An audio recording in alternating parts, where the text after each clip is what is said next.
기도드리겠습니다. 험한 세상을 힘들게 살아가는 저희들의 믿음을 주신 것을 감사합니다. 변화 변화하는 세상에도 우리의 신앙생활에 변화가 없게 하시고 줄기차게 이 아침에도 주님 앞에 나와 할렐루야 찬송을 부르게 하시오니 진심으로 감사합니다.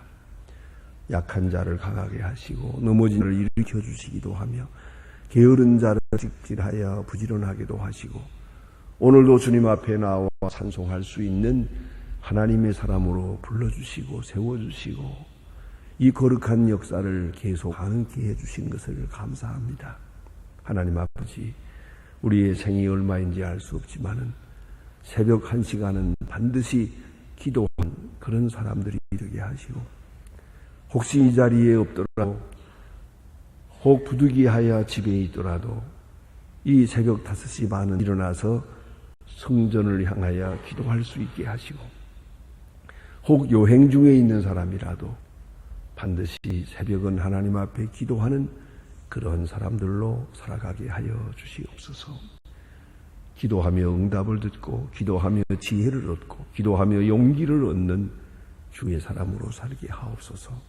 오늘도 주께서 말씀으로 일깨워 주시사 나의 나됨의 의미를 알게 하시고 또 내가 가야 할 길이 어디에 있는지를 알게 하옵소서. 또 오늘 해야 할 일을 하시게 하옵소서.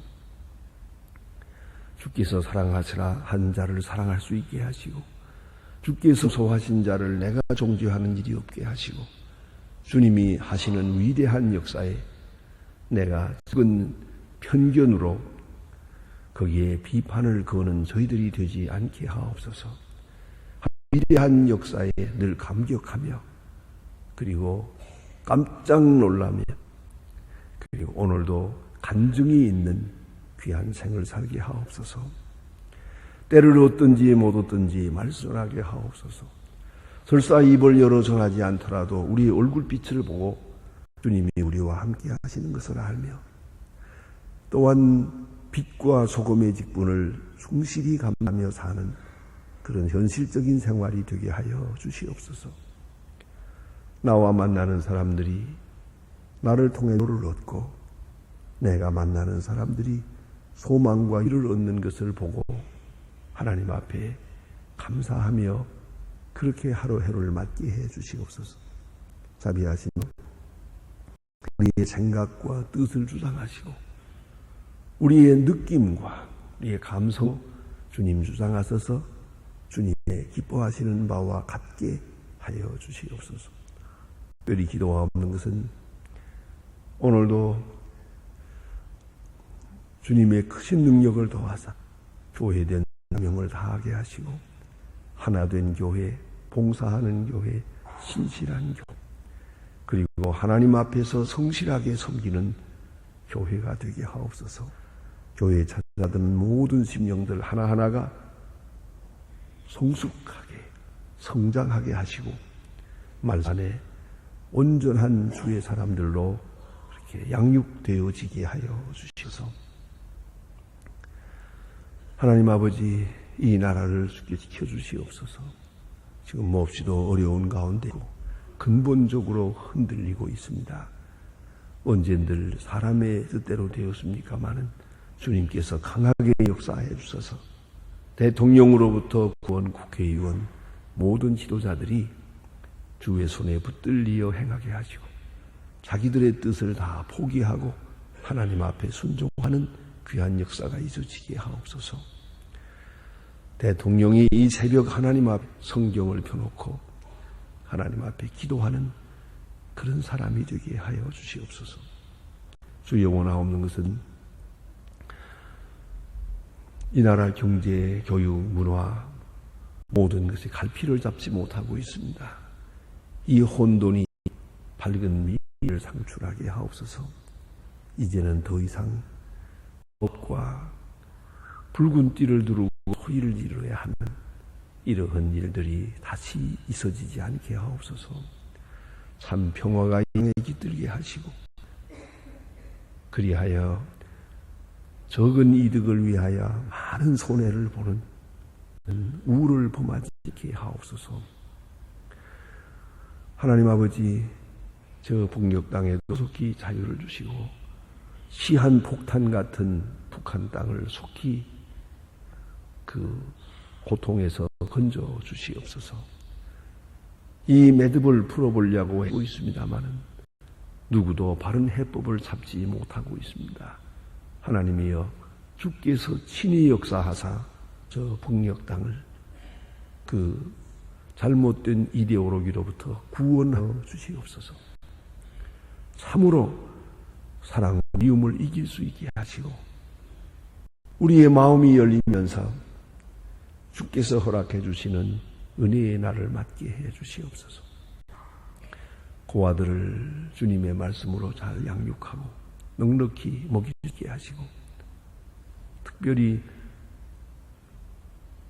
과학기술대학을 세우는 일 여전하게 계획대로 잘 진행될 수 있도록 인도하여 주시옵소서.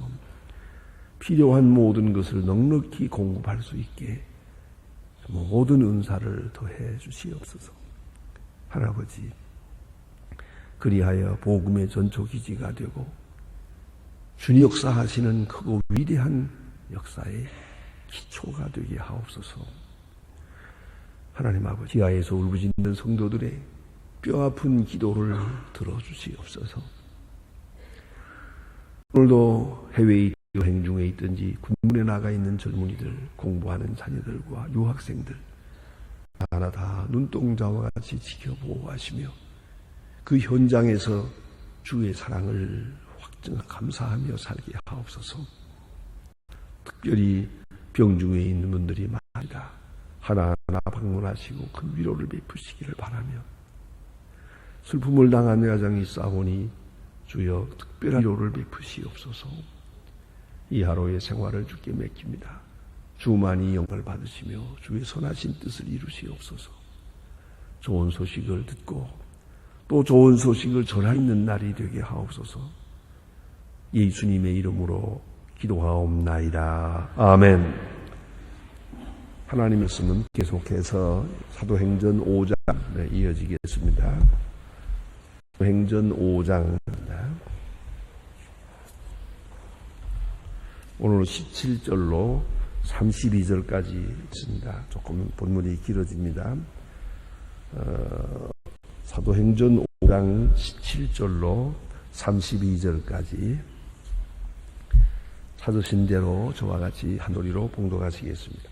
대제사장과 그와 함께 있는 사람 즉 사두개인의 당파가 다 마음에 시득하여 일어서 사도들을 잡아 감옥에 가두니 이 주의 사자가 밤에 옥의 문을 열고 끌어내 가서 성전에 서서 이 생명의 말씀을 다 백성에게 말하라 하매 저희가 듣고 새벽에 성전에 가서 가르치시던 대제사장과 그와 함께 있는 사람들과 공회와 이 복성 원로들이 모으고 사람을 감옥에 보내어 잡아오라 하니 관속이 가서 옥의 사도를 오지 못하고 돌아와 말하되 원래대 우리가 보니 옥은 든든히 잠겼고 지킨 사람도 문에 섰는데 문을 열고 본즉 안에는 사람도 없더이다 하니 성전 맡은 자와 제사장이 이 말을 듣고 의혹이 이 일을 어찌 될까 하더니 사람이 와서 고하되 보소서 옥에 가두었던 사람들이 성전에 서서 백성을 가르치더이다 하니 성전 맡은 자가 관속들과 같이 가서 저희들을 잡아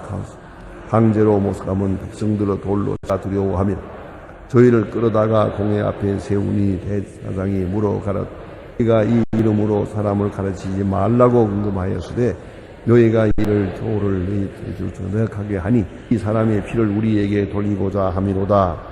베드로와 사도들이 대답하여 가라 사람보다 하나님을 숨는 것이 마땅하니라. 저희가 나무에 달아 죽인 예수를 저희가 하나님이 살리시고 이스라엘의 벽에 앞사 전사라고 얻게 오른손으로 높이사 임금과 구주를 삼으셨느냐. 우리는 이 일의 증인이요 하나님이 자기에 순종하는 사람들에게 주신 성령도 그러함이라 하더라. 아멘. 오늘 본문 가운데는 증인의 길, 증인이 어떤 모습으로 살아가고 있는가 하는 걸 아주 단면적으로 보여주는 사도행전이 증거하는 아주 귀한 말씀이옵시다. 복음에는 사도라고 말이 나옵니다. 이 사도라는 그 선교를 위해서 존재하는 사람들이요, 예수 그리스도의 사역을 계승하는 사람들입니다. 그들이 행한 일을 말하는 증거라고 말합니다. 증거, 마르티아, 증거라고 말하는데요. 이 증거라는 말은 특별한 의미를 가집니다. 이성에 호소하며 논리적으로 가르치는 것이 있습니다. 그걸 우리가 가르친다 이렇게 말합니다. 또 어떤 때는 그 감성에 호해서 위로하고 또 그 마음을 이렇게 격동케 하는, 마음으로 하여금 받아들이도록 설득하는 일이 있습니다. 그것을 우리가 엑스테이션이라고 위로라고 말합니다. 그런가 하면 어떤 때는 자기의 의견을 말할 수도 있습니다. 내 생각에는 이러하다 하고 그렇게 설명을 붙일 수가 있습니다만은 증거라는 건 그런 게 아닙니다. 지극히 객관적인 것입니다. 이것은 보고 들은 대로 그대로 말할 뿐입니다. 다시 말하면 사건을 통해서 하는 겁니다. 그래서 증인이 되려면 세 가지 절대 조건이 있습니다. 그 첫째가 뭐냐면 경험이 있어야 됩니다. 경험이 없는 자는 증인이 될 수가 없습니다. 우리가 복음을 증거해도 경험이 있어야 됩니다. 다시 말하면 신앙적 경험이 있어야 됩니다. 그리고야 보고 들은 대로 증거할 수가 있는 것입니다. 이 경험이 없는 것은 말로 이어집니다. 추상적인 것입니다. 들은 대로, 공부한 대로, 이거 가지고는 생명의 역사는 나타나지 않습니다. 증거라는 것은 내가 친히 경험한 것이 있어야 됩니다. 그래서 여러분, 인간 증인을 세웠을 때 법정에서도 뭐라고 합니까? 보았습니까?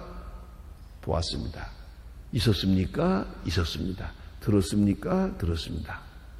그러면 증인이 되는 거고, 보았습니까? 못 봤는데요. 들었습니까? 듣진 못했지만 내 생각에는 이렇습니다. 저리 가라고. 당신은 필요 없다. 증인이라는 것은 꼭 직접 경험해야 되고, 또 경험이란 곧 사건에 부딪히는 것을 말하는 것이, 그런 거로 사건에 부딪힌 사건을 통해서 증거하는, 그것이 바로 증인이 옳시다. 그러니까 이 사도들은 예수 그리스도를 인격적으로 체험적으로 경험했습니다. 그다음에 또 하나는 자기에게 이 엄청난 경험을 주신 분에 대한 사랑이 있어야 됩니다. 사랑이 없으면 엄연히 보고 듣고도 망가버리고 맙니다. 내가 증인되면서 거기에 따르는 불이익을 당할 필요가 없다는 거죠. 또 하나는 용기가 있어야 됩니다. 상당한 용기가 있어야만 증인이 될 수 있습니다. 요새들 가운데 많은 사건들이 있는 거라 합니다.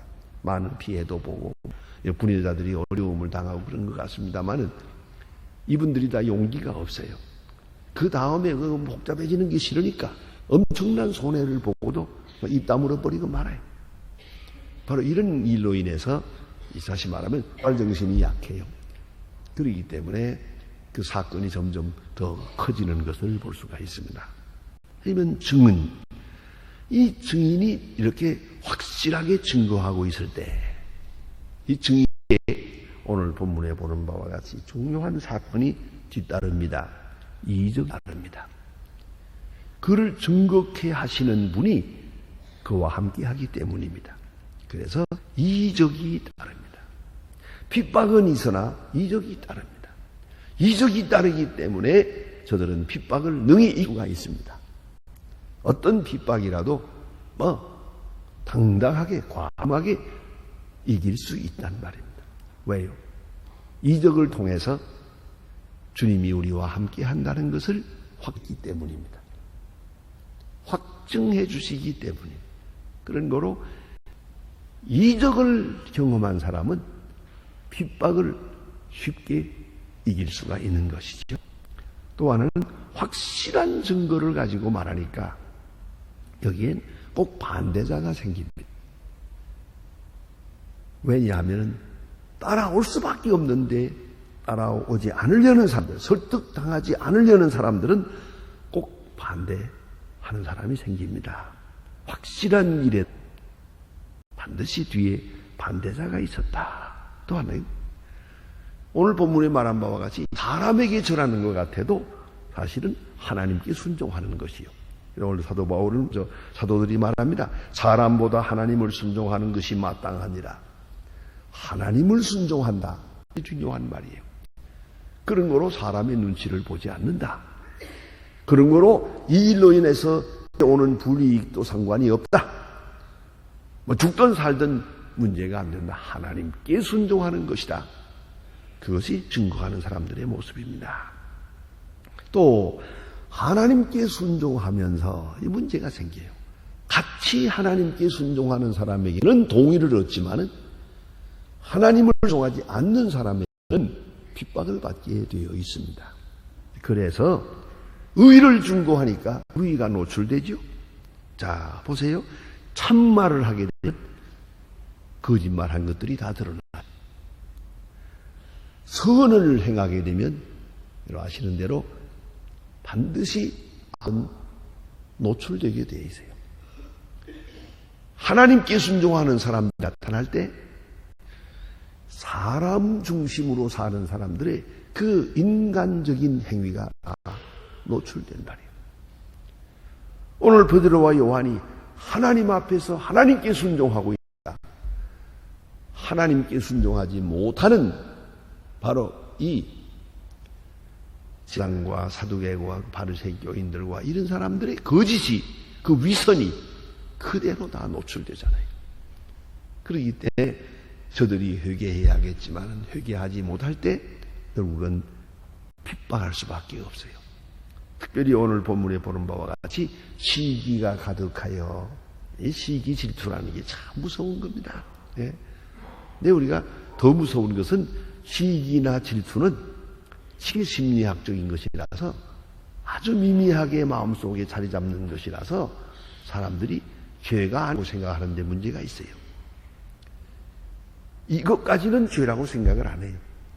자기 마음속에 이 질투가 조금씩 들어와 가지고 작용을 하는데 이걸 모르고 있는 거예요. 얼마나 무서운 죄라는 걸 모르고 있어요. 이거 결국은 시기 질투의 노예가 될 때 오늘 본문의 바와 같이 사도들을 핍박하게 되는 거예요. 핍박하게 된 그 근본 원인이 시기 질투라고 했어요. 왜? 자, 이제 베드로와 요한이 높아지는 순간에 제사장과 바리새인들이 낮아지게 된단 말이에요. 남이 낮을 때 내가 낮아지는 거예요. 남이 이길 때 내가 지는 거예요. 그런 거로 시기 질투가 나오는 거예요. 여기서 진실을 잃어버리게 되고 엄청난 죄를 범하게 됩니다. 그래서 사도들을 갖다 감옥에 가두게 됐다. 오늘 본문에 나타난 말씀 중에 깊이 생각할 것이 하나 있습니다. 피상적으로 보아서는 안 됩니다. 사도들을 갖다 감옥에 가두었어. 근데 하나님 특별한 이적으로 슬그머니 빼냈습니다. 문은 닫혀 있습니다. 그 호위병도 있고 수비병도 있습니다만은 하나님의 특별한 역사로 나오게 됩니다. 나와서 또다시 성전에 가서 말씀을 전하게 되나. 이 같은 기적이 여기 나타나는데요. 참 놀랍지 않습니까? 이런 기적을 볼 때 베드로와 요한이 얼마나 용기가 생겼겠습니까? 아마도 그랬을 겁니다. 이대로 죽어도 좋다. 이런 희한한 능력, 주님이 나와 함께 하시는데, 주님이 나를 통해 역사하시는데 무엇이 두려우랴. 이렇게 감격했을 것입니다. 만은 꼭 잊지 말아야 합니다. 이렇게 필요해서 감옥에서 끌어내줄 때도 있지만 어떤 때는 감옥에서 끌어내주질 않아요. 매를 맞도록 내버려둬요. 순교하도록 내버려둬요. 그걸 잊지 말아야. 그러니까 어떤 때는 감옥에서 비상한 능력 가운데서 탈출하는 기적 체험하기도 하지만 어떤 때는 하나님의 뜻에 따라서 그냥 죽어라. 그럴 때가 있단 말이에요. 이걸 잊지 말아야 돼요. 우리가 어떤 때 하나님께 기도합니다. 그럴 때 하나님께서 내 병을 고쳐주십니다. 아, 감사하다. 기적이다. 기적이지요. 그러면 이 기적이, 이런 기적이 항상 있는 것입니까? 그러면 세상에 누가 죽겠어요? 그건 아니에요.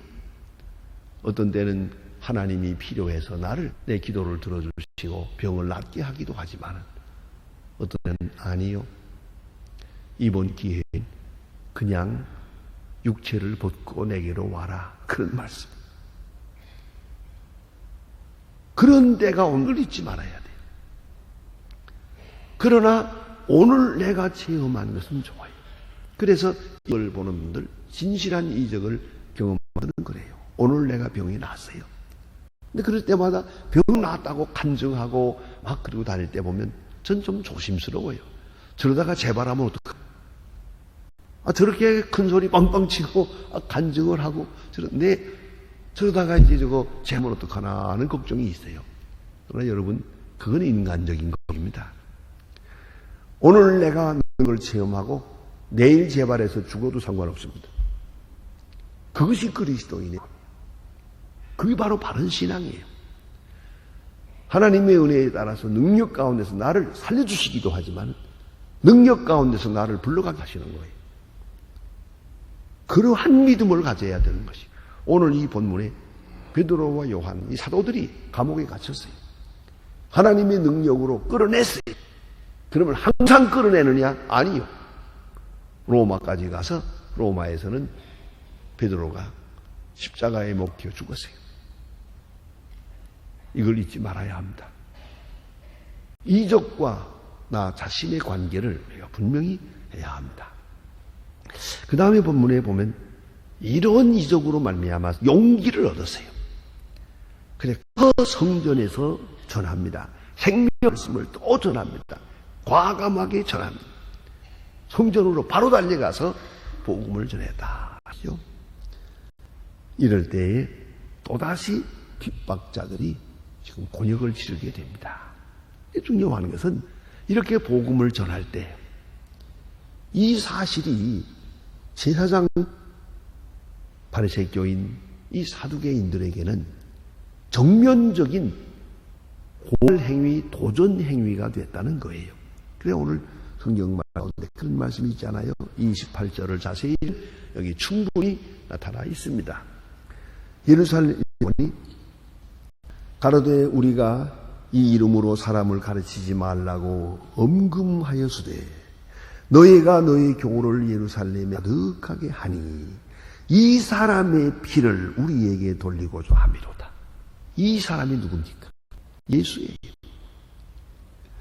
이 사람의 피를 우리에게 돌리고자 함이로다. 이런 결과가 됐어요.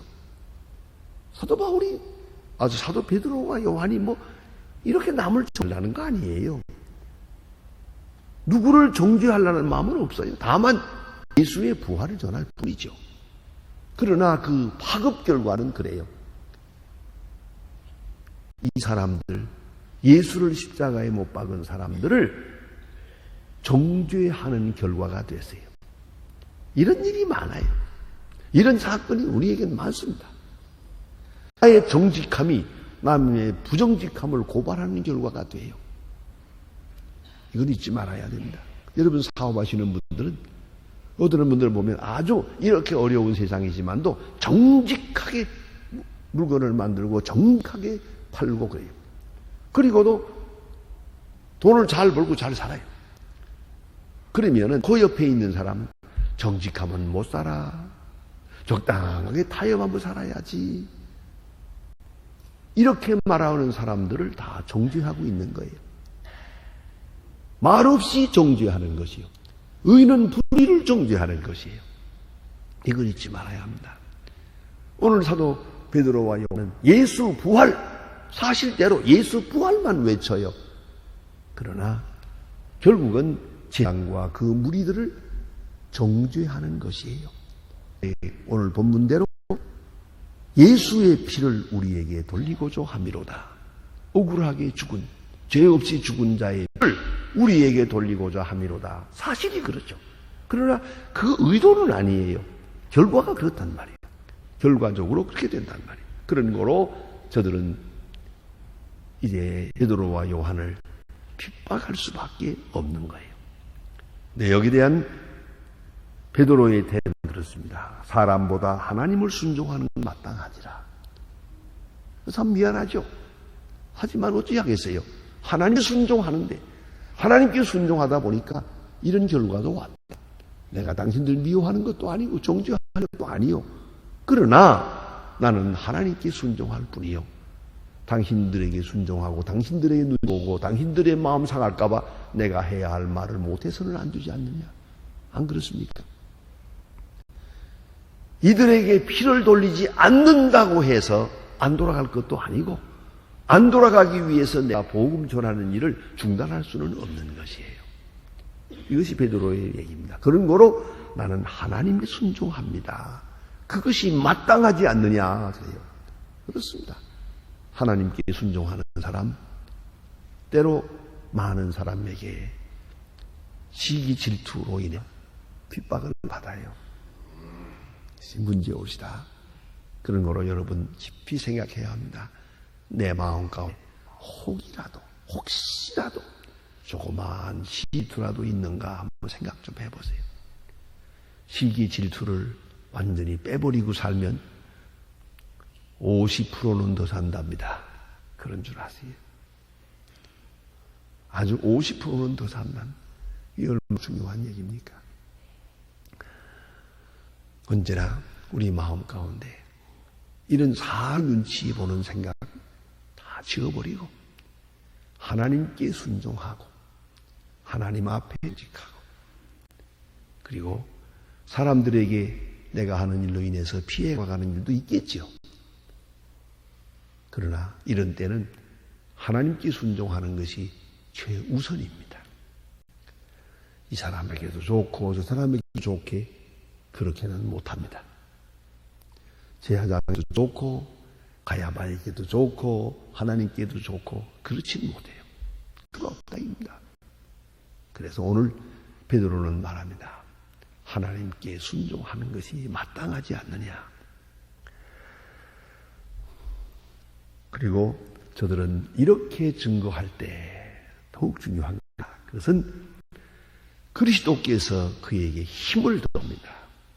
오늘 본문에 대로 성령도 그러하니라. 이렇게 증거할 때마다 성령이 충만함을 합니다. 성령이 성원합니다. 너 잘한다. 너 좋은 일 하고 있다. 이렇게 해서 더 큰 용기를 얻어서 복음을 증거하게 되었다 하는 말입니다. 기도하십시다.